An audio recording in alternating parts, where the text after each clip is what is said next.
Hey, this is Andy Jenkins, and welcome to the podcast. This week, I'm back with Coaches Series, and what that is I try to bring someone here who is an expert in some area. Now, this one, I'm actually going to bring my friend Amanda Hicks on. She is, in my opinion, an expert in fitness, and she's gotten there the hard way. Now, some people become an expert in fitness because they go train in a school and learn in the classroom for years and get certifications and all of those sorts of things, and that's completely valid, and that is extraordinarily honorable.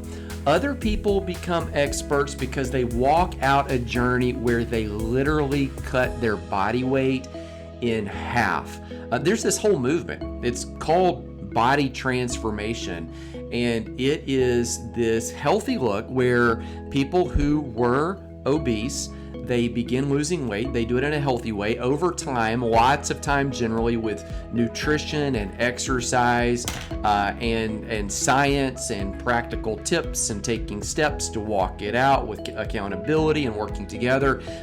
It is this movement that actually Amanda has done amazingly well. And so I have, and my wife has met her and her husband Johnny through this new 1B7 project that we're doing with ULA.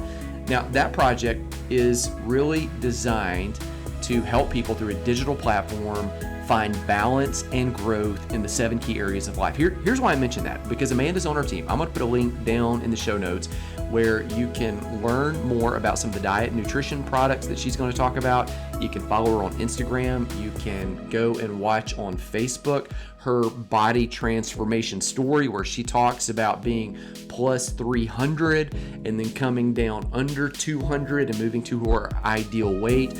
All of that's there.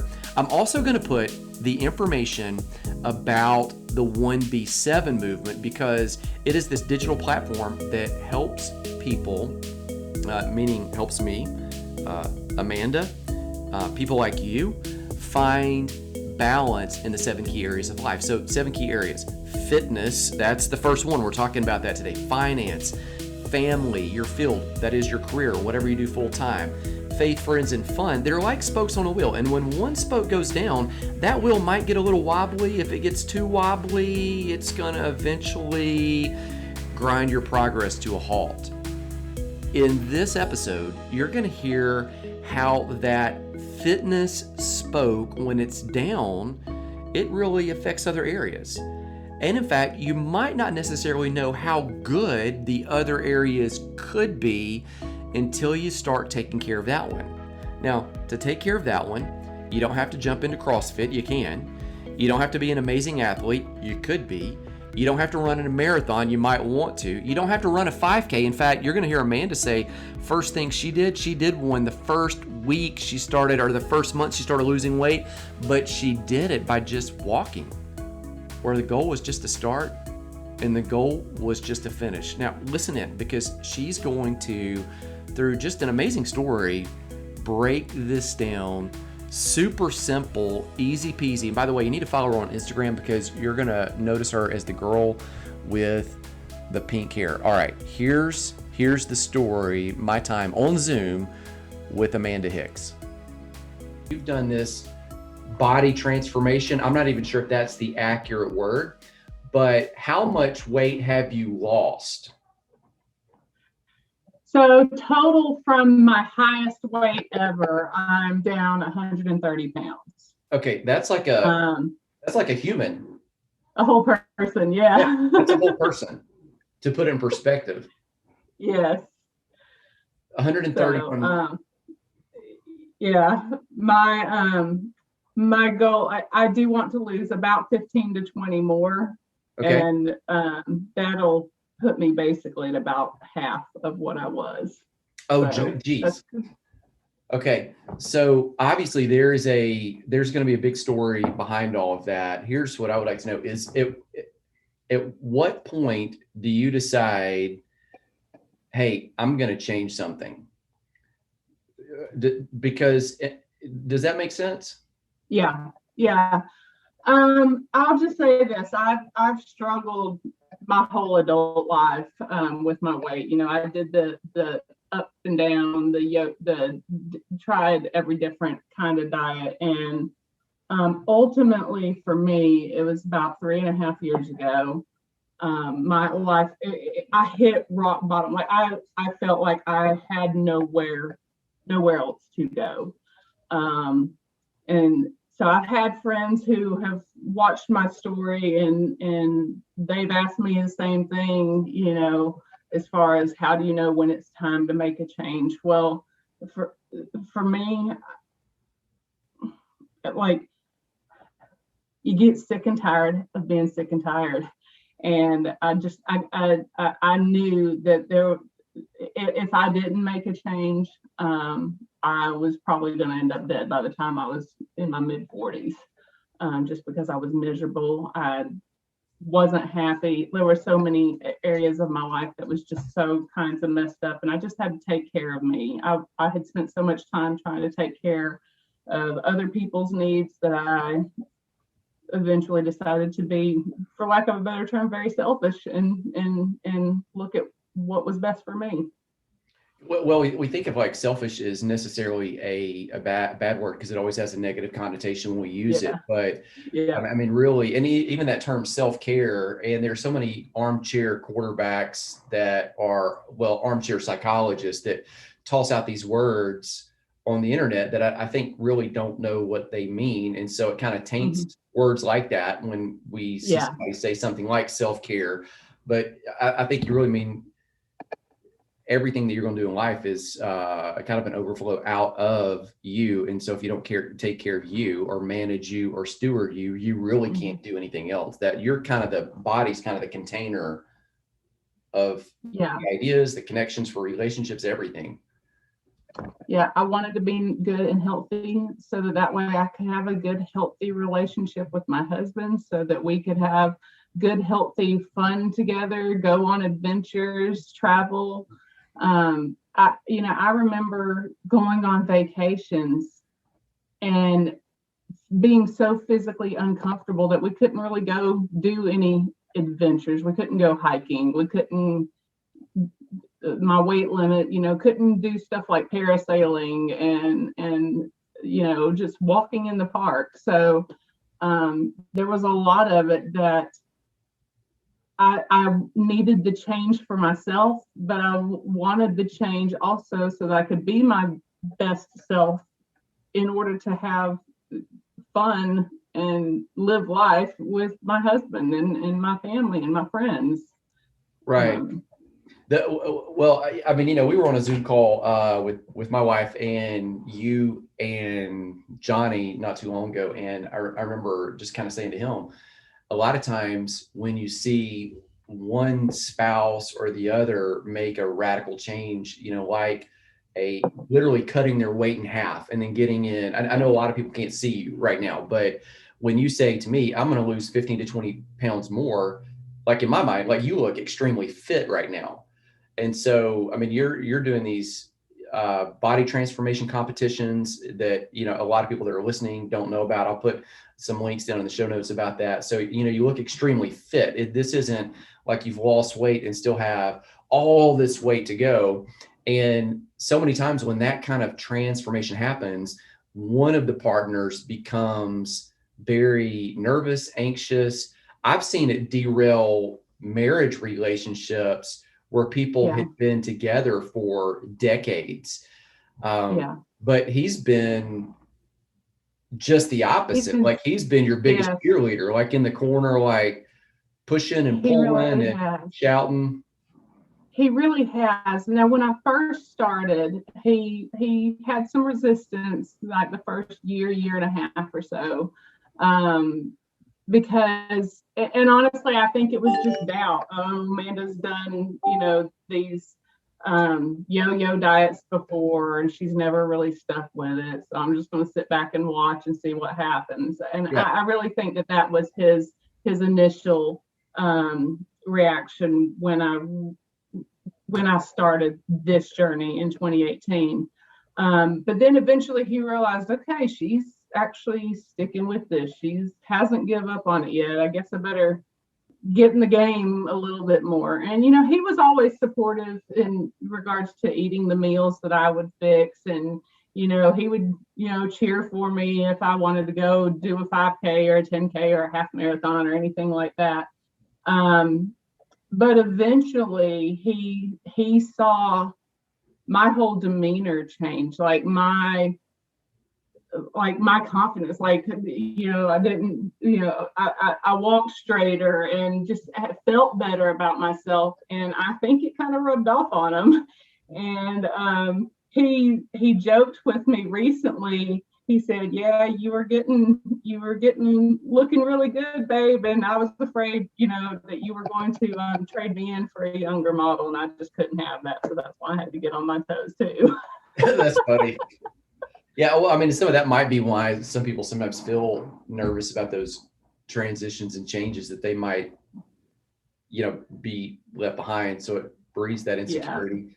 Yeah. Okay, talk to me about this. A minute ago, you know, I was asking you kind of what was the thing that was just, oh, I'm gonna do this. And you know, you just kind of said, well, it was probably just kind of a lot of things pulling together. Answer this: is being, you know, twice the weight that you are now, approximately.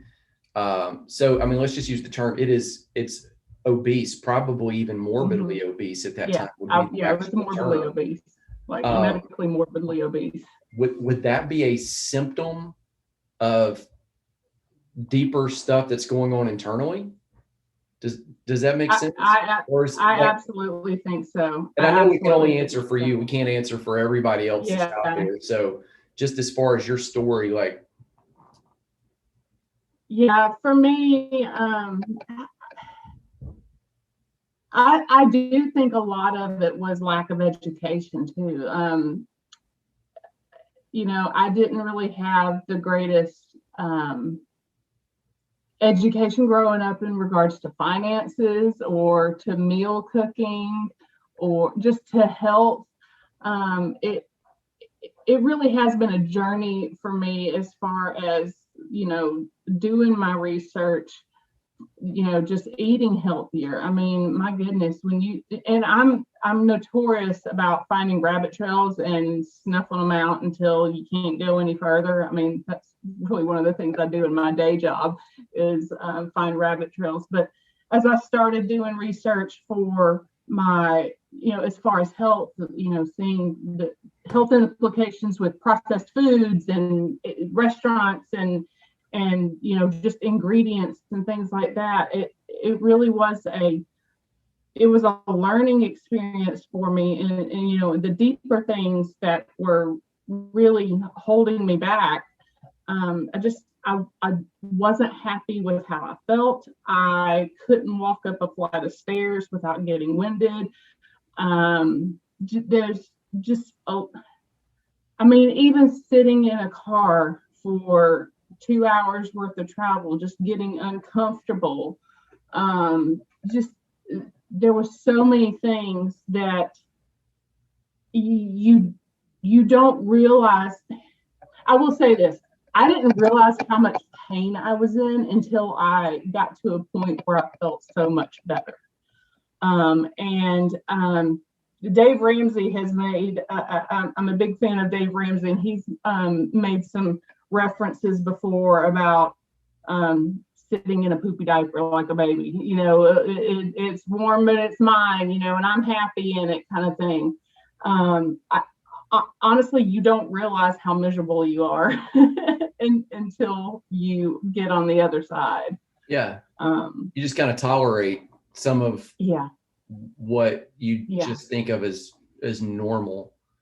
Yeah, I mean, like sitting in an airplane seat, I was so wide that, you know, my arms weren't comfortable on the armrest and you know, trying to get into the seat belt and everything.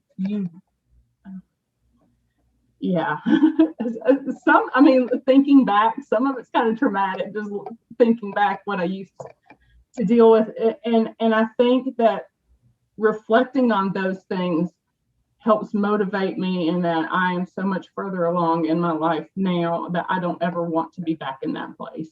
I'm going to do what I can to continue to move forward, because it's so much better on this side. I have friends who I have been trying for years to, and like, one of the reasons why I share my story the way that I do is because I have friends who are where I was, and I want desperately for them to experience where I am now. And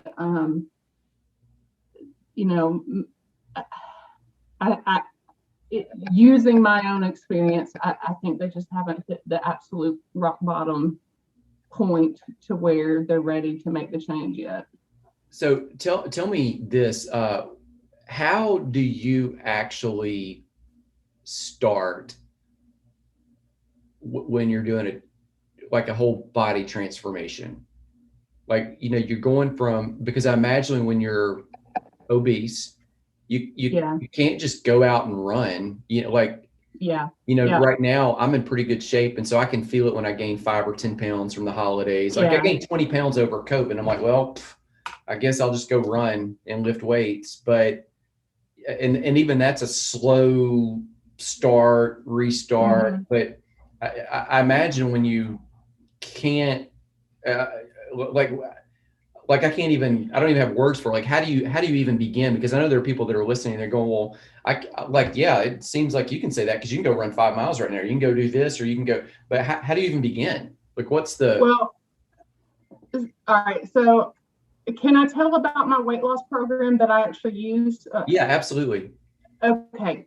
So the weight loss program that I use is a company called Shibboleth, and they are actually a faith-based weight loss ministry. Do you have a link? And I put it down here. Yes, I can. Okay. I can provide a link.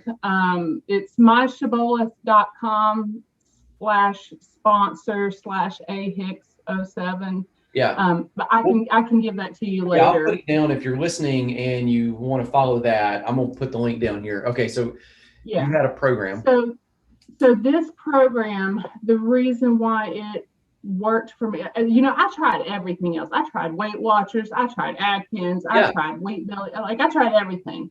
The reason that I liked Shibboleth so much is because it taught me how to measure moderation. We've always heard everything's fine in moderation.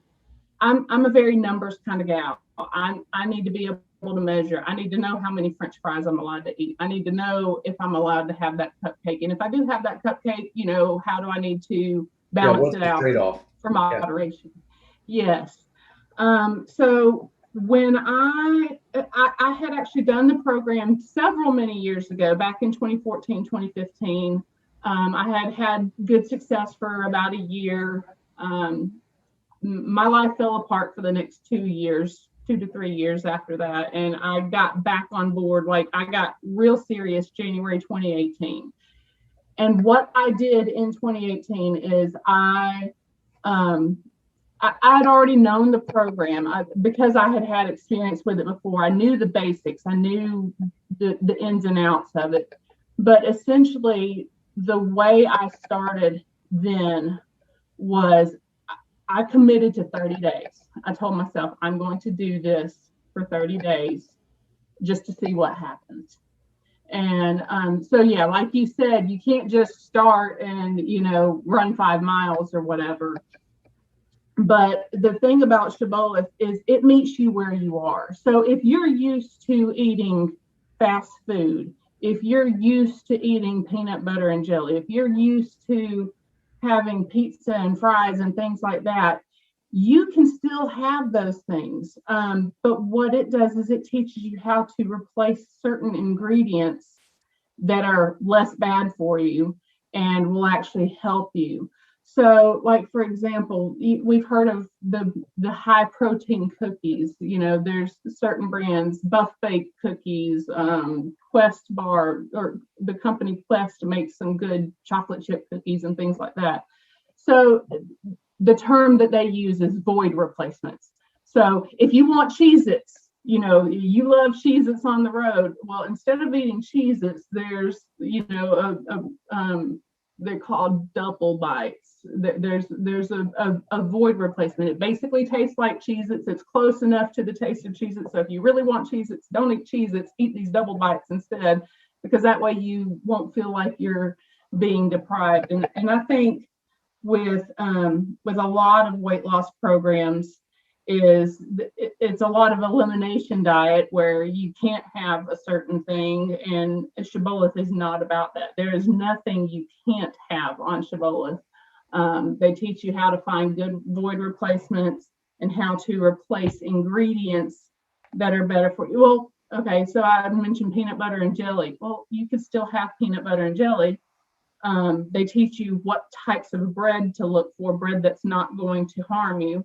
They teach you how to look for peanut butter. Like you can have any peanut butter. So on our program, you can have any peanut butter as long as hydrogenated oil is not in the ingredients list. So you want natural peanut butter that doesn't have hydrogenated oils. So they teach you certain things to look for. So you can still have a peanut butter and jelly sandwich. You just got to change out your bread and change out the cheap processed peanut butter and get you some natural peanut butter instead. And so in that first 30 days, I made a commitment that I was going to follow the program as strict as I could. And in my first 30 days, I lost 26 pounds. Now, that 26 pounds was a lot of it was water and waste and inflammation.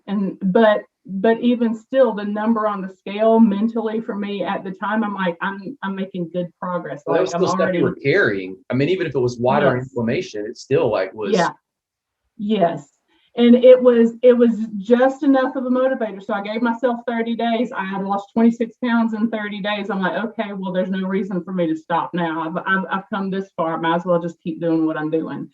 And that's really what it is if you can stick to something long enough to see the results. You know, if you give up after 2 or 3 days, you're just going to keep doing what you've been doing. But my life had hit such rock bottom that I didn't have any other choice. And so I made a commitment to myself. I told myself that I was worth it and that nothing was going to stop me and nothing was going to get in my way. And I followed the program. I ate accordingly. I had lots of void replacements. I was still able to eat cookies. I was still able to eat peanut butter and jelly. I had pizza. You know, I would use an approved tortilla shell as a pizza crust and found some great pasta sauce and fat-free mozzarella cheese to put on and made my own pizzas at home. Those types of things is what helped me stick to the program and not feel deprived. All right. So, I mean, one of the things I just picked out of that was not restrictive, and another one was you committed really kind of to a, for lack of a better term, baby step. Like, okay, I can. Yeah. I'm not trying to do this for the next. I mean, you started in 2018. It's 2021 now, but I mean, you didn't commit to like a 3-year run or 2.5 years, whatever it's been. At the time, it was 30 days. It was, hey, just this month, this is what I'm doing. And so if, you know, people were listening, kind of cue into that and said, okay, I'm not committing to losing 50 pounds, or I'm not committing to losing 100, or I'm not committing for the next 5 years. Like, this isn't a marriage. This is just, this is like a 30-day, this is just like one date. You're just going to test this and just see if this thing, but when you go, I mean, just like going on the date, you got to be fully present. Like, it's not going to work if you're scrolling your phone and all that. Like, you got to do that. You got to do it. You get in. Yes. Okay. You've mentioned a couple times, like you hit rock bottom. Yeah. And so like that precipitated something. Do you want to tell me about that? So, trying to figure out how to not give too much detail and be too long-winded. Long story short, because of my health, because of where I was, my husband and I suffered from infertility, you know, that we both got tested, and there were issues on both sides of the table. And so that was really hard to deal with. We discovered that back in 2011.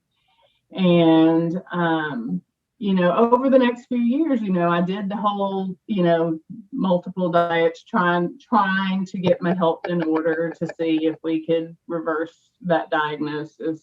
Yeah. And eventually we were led to a place that, okay, we're fine not being biological parents. That's cool.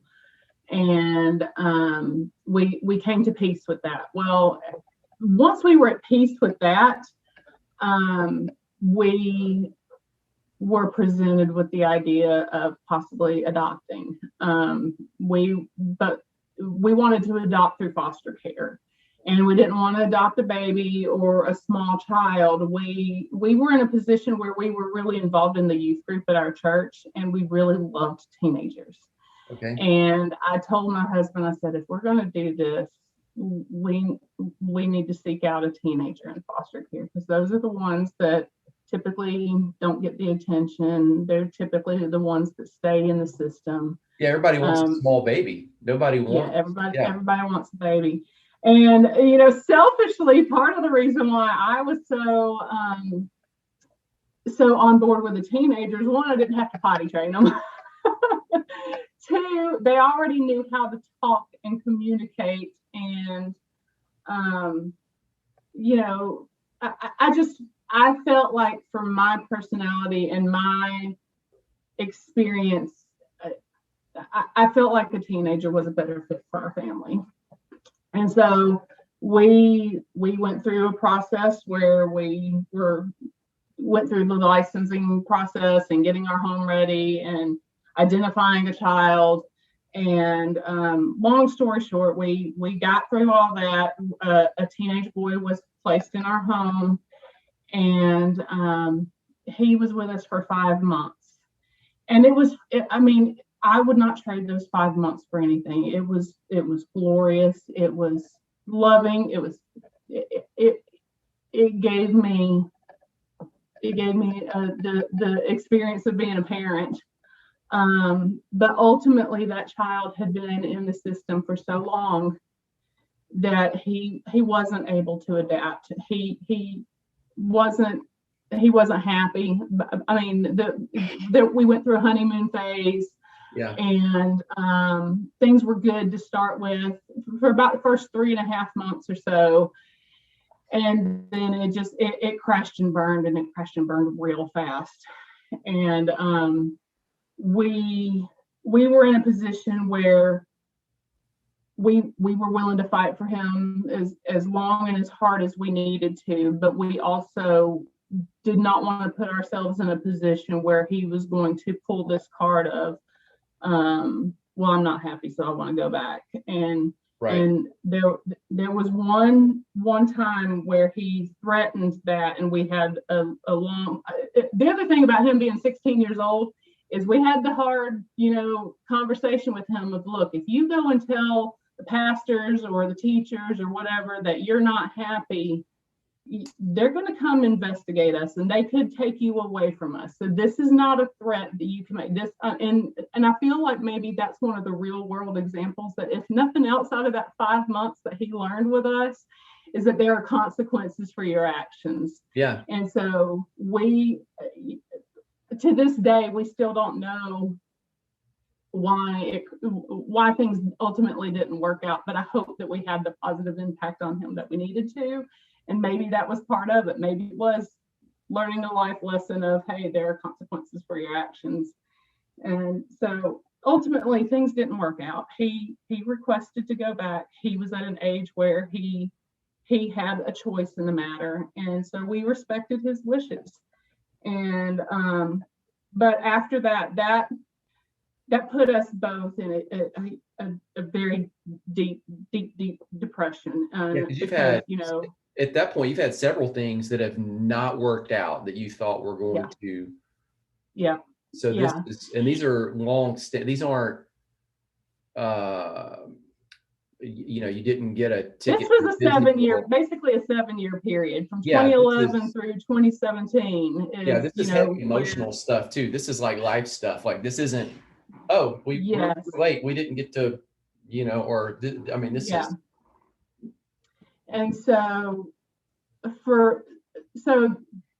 he left our home 12 days before Christmas in 2017. And so we, New Year's Eve, my husband and I went away just to regroup, to rethink, just to kind of get our mind back in things. And it was on that trip that I remembered my experience with Shibboleth from several years ago, where I had a little bit of success and then I'd fallen off the wagon in the process of doing the adoption thing. And so I told my husband then, I said, I have got to get my health in order. The last 3 years, I had been working my tail off on preparing our home for this child and, traveling back and forth to do adoption visits with him and working our tails off to get our home ready. I have not taken care of me. And you're working a job. Else. Working. Yes, working. I was taking care of everybody else, but I was letting my health, my physical body just deteriorate. And I said, I have spent so much of my adult life taking care of other people and other things and making everything else a priority. I'm making me a priority, period. Yeah. And by making me, it's funny, by making me a priority, I am able to give more effort to those other areas in my life, and that effort actually come to fruition rather than falling flat. No, so it's kind of a positive snowball. It is. I've noticed, like, part of my routine is in the morning, I get up and I'll most mornings I'll get up really early, 5:36. I'll exercise.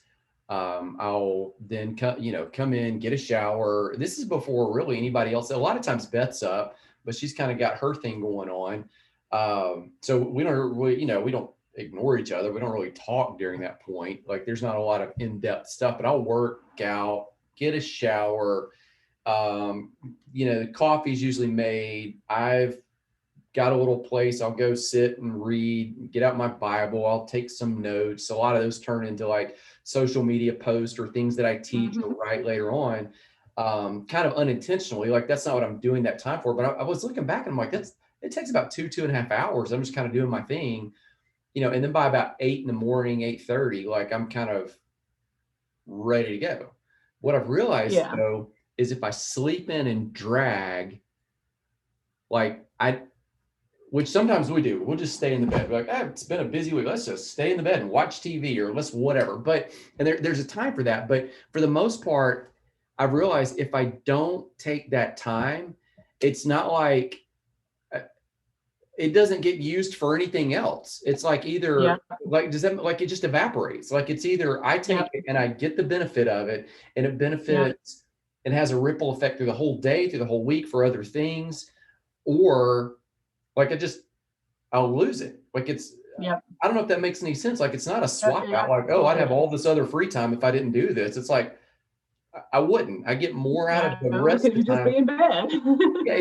It's weird. It's like, people go, I don't have time for that. You've probably experienced that. I don't have time for that. Well, it's really like, I've seen I wouldn't do anything else with the time, and there's so much benefit out of that time. Yeah.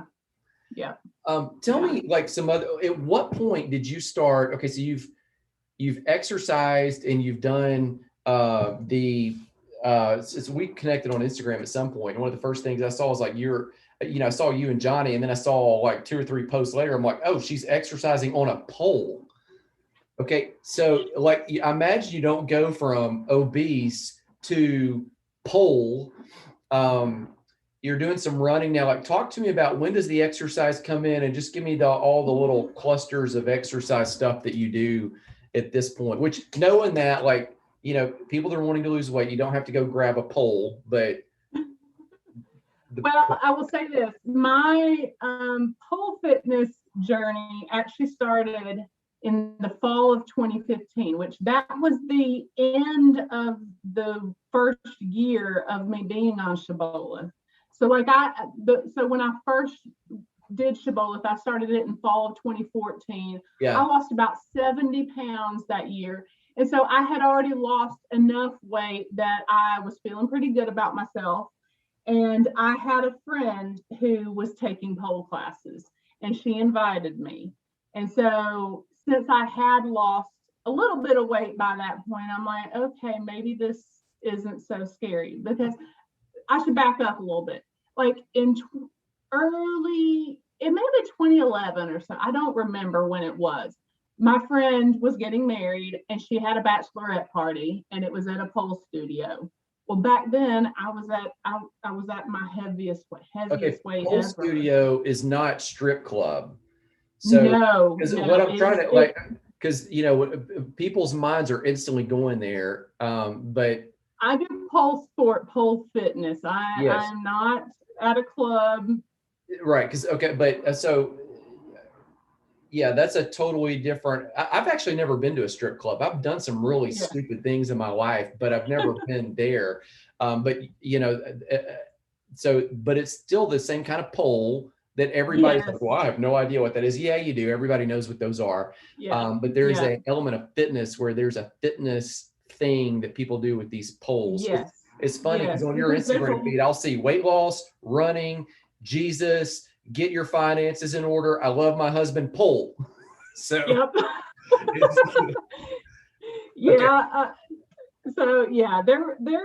there's an element of the fitness and the strength, and just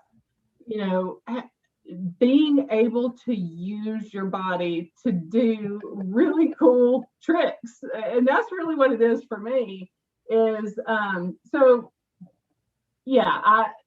2015 you tried it, and then I tried it, and I started learning how to do some of the basic things, what we call a fireman spin, just being able to take your feet off the ground and spin around the pole, just learning the basics.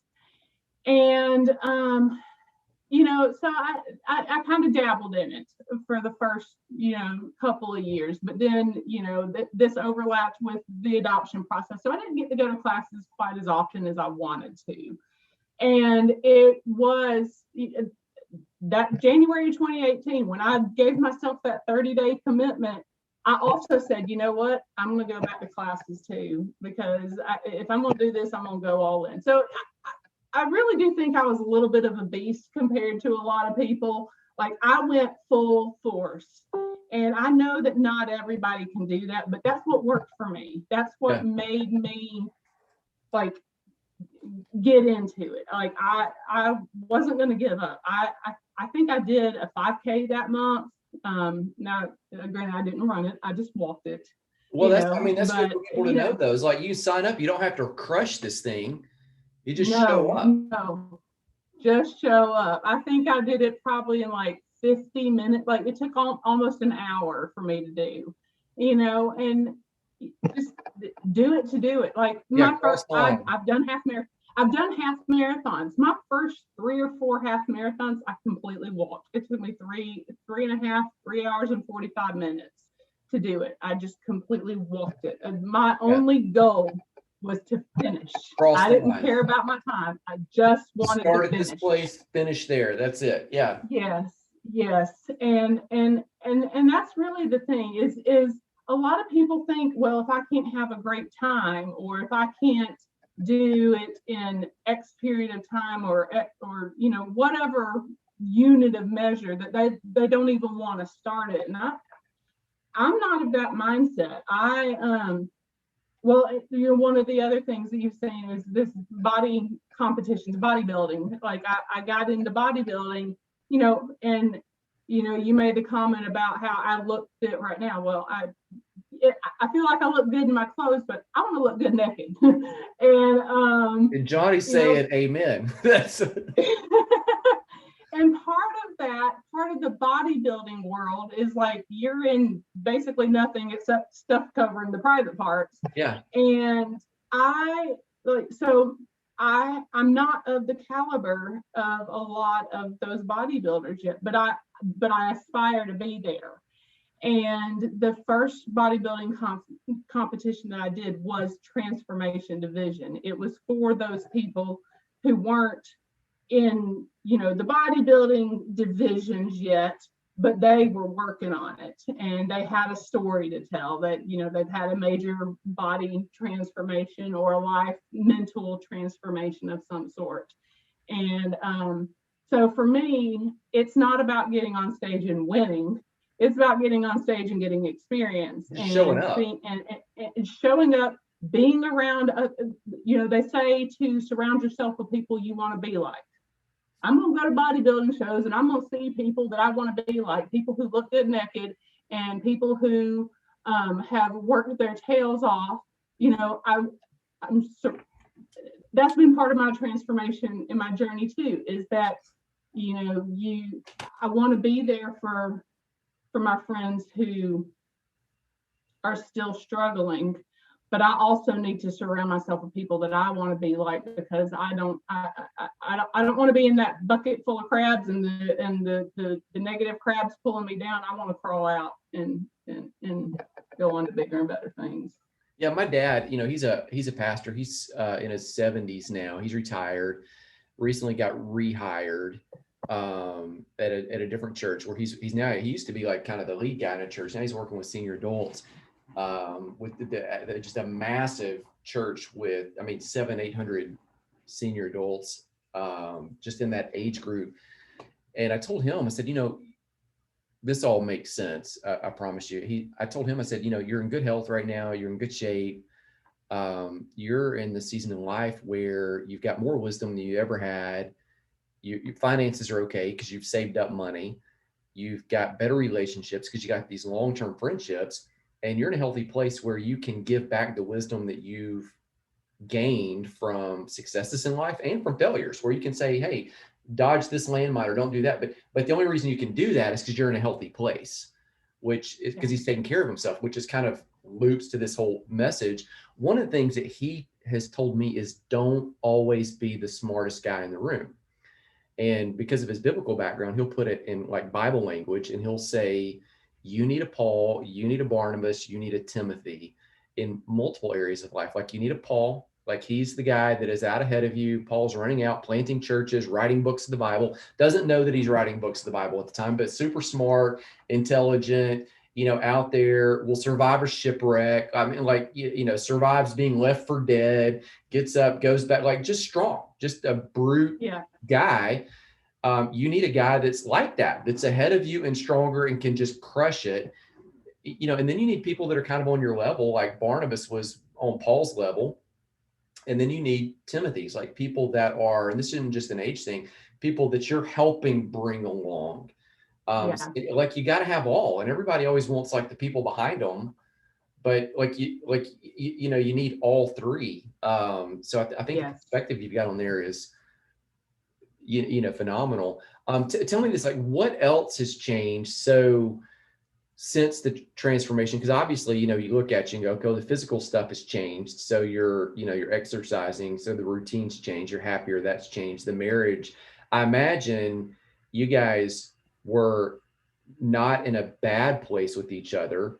You were working through an adoption and through, the transparency of infertility and all those struggles. So I imagine you weren't in a bad place, but I imagine the marriage has gotten better.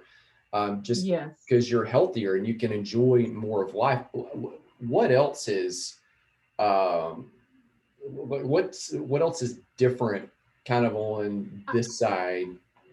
I will say even my professional development, like me in my day job and how I interact with my coworkers, how I approach my job, like I don't even know how to describe my job. I do records management. I'm an internal finance specialist. I hunt down rabbit trails. I work on records management. I work on billing and things like that. But my title and my role over the last 13 years that I've been there has changed season to season. And my management has been really great with helping me hone in on things that I'm already pretty strong in and putting me on those types of tasks. But then once I get into those types of tasks, it makes me even stronger, and builds my mind, builds my thinking capacity and things like that. So I feel like, getting my health in order, I don't really quite know how to tie it together, but getting my physical health in order, Yeah. helped my mental health, helped me be able to exercise. Because I will say this, I'm pretty savage. I'm one of That's those what's on that the shirt. Yeah. yeah, I, like in my younger days, I would just spout off. Like I would spout off the first thing that I thought of without any regards to how it made other people feel or how it made me look or anything like that. And I do think that this process has introduced to me, to be a lot more graceful with people, to give people a lot more grace, and to step back and, just not assume that somebody's an idiot because they didn't previously know, just to give people the benefit of the doubt. I mean, I'm ashamed to say that I was one of those types of people that I would make a snap judgment about you, and I can truly say that I'm not like that anymore. I am. Oh, I don't know. I don't know how to say what I'm saying, but basically, like in my professional life, I feel like I've grown. I have better relationships with my coworkers. I am able to just, get my tasks done easier. I am able to, critical thinking, things like that. I don't know. No, it makes it. Yeah, I was just kind of painting the bigger picture, because all those areas of life, they're connected. We just often don't think, how they might all flesh out. Let's end up with this one. Talk to me about like the marriage relationship and how that's gotten better. It really has. I will say that during the 5 months that the teenager was with us, Yeah. It really strengthened our bonds with one another, because we had to be team players. We had to be a team with one another. Yeah, we did not want to be good cop, bad cop, or contradicting the other. We didn't want to contradict one another. We wanted to show a unified front of what a healthy marriage should look like, because we thought that we were modeling, a good home life for this child who had not been in a home. He had been in a group home for many years, and we wanted to show him, hey, this is what real life is like. Yeah. And so we became a team. I mean, we were always a team, but we really became a team during that time. And it pushed us forward. It pushed us forward in regards to how we interact with one another. He has his hobbies, I have mine. We're supportive of each other. While I may not have the same hobbies that he does, I'm very supportive of him. He doesn't necessarily want to go running or go to pole class with me, but he is very supportive of me, and will be a cheerleader for me. Yeah. So there's a lot of things where our lives do intersect and interact together. And then there are other things where we are simply, supporters on the sideline. And with regards to finances, there were times in our younger lives where, we weren't on the same page with finances. Well, I want to do this and I want to do that. And now we're at a point where we can dream together and work towards the common goal. And I do not take for granted the relationship I have with my husband, because I've got so many friends, and I know so many couples that they are not on the same wavelength. And it's hard. It's hard to see people not have what's possible, I guess. Yeah. I should say. Thank you so much for sharing, your story, just kind of pulling back the curtain a little bit. I'm going to put links down here in the show notes where people can find you on Instagram. They can also, if they're interested in following kind of that diet program, and people all the time go, oh, you shouldn't use the word diet or whatever. Like, I don't know what you'd use. Like, it just make it simple. Like that's, it's like everybody knows what it is. So whatever that is, we're going to put that down there. I'm also going to put the link to where you've got a transformation story where you have talked and shared it on Facebook, more just the process of your body transformation, because that's really what we didn't avoid it, but like that's what got us here. But you've already said all that, so I kind of wanted to get some of the other things there. Any final thing that you would say to anybody that's kind of on the ledge here, that's knows they need change, but honestly, it's just, I kind of mentioned this before, but you really don't realize how much pain you're in until you do actually get to the other side. And so it's just a little bit of faith. You got to have faith that in that there's something better out there. And, just being able to, like, one of the things that I've shared with you is that, like, I hate running. Like, I do 5Ks and 10Ks and stuff like that, but I hate running. I hate it. But I do it now because I physically can. And so there's an element of, being able to do something that you weren't able to before. And it doesn't necessarily have to be physical. It could just be a mental thing, like getting on a Zoom Facebook or Zoom call and like sharing your story when you hate public speaking. Yeah. Get out and just be brave. Be brave and try something different. Because if you keep doing what you've always done, you keep getting what you've always got. Right. That's a good word. Let's end on that. Yeah. Keep doing what you always done. You'll keep getting what you always got. Okay. So there you have it. Big shout out, big thanks to Amanda, and golly, props to her on the progress. Here are a couple things that I want to remind you of that she said. Number one is this: just take the next best step. It's just a baby step. Remember when she wanted to lose that weight, it just came down to, I'm doing this for 30 days. That's it. You know the phrase, how do you eat an elephant? You take one bite at a time. Just commit to taking one single bite. The second thing is take notice that she said you've got to surround yourself with people that are where you want to be. So often, I was so shocked when I was working in rehabilitation centers, helping guys that were drug addicts. And they would take advice from guys who were addicts, who couldn't kick it, didn't want to kick it, didn't want a whole job, didn't want to put their family together, didn't want to, you fill in the blanks. And they rarely, some of the guys took advice from guys that were moving forward, walking in healing, walking towards wholeness, experiencing redemption, who were where they want to be.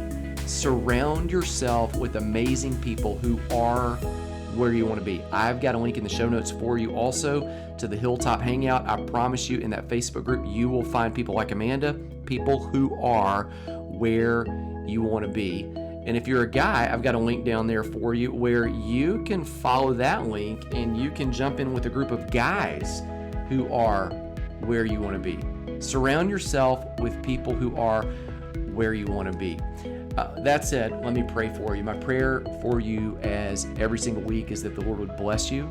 He would keep you. He would make his face of favor to shine upon you, that you would see, sense, and feel the greatness for which you were designed, that the excuses would fade, that you would sense this confidence, this humble ability to take hold of the life you've been given, that you would be able to steward that well and walk in the plans that he has designed for you from before time began. Grace and peace.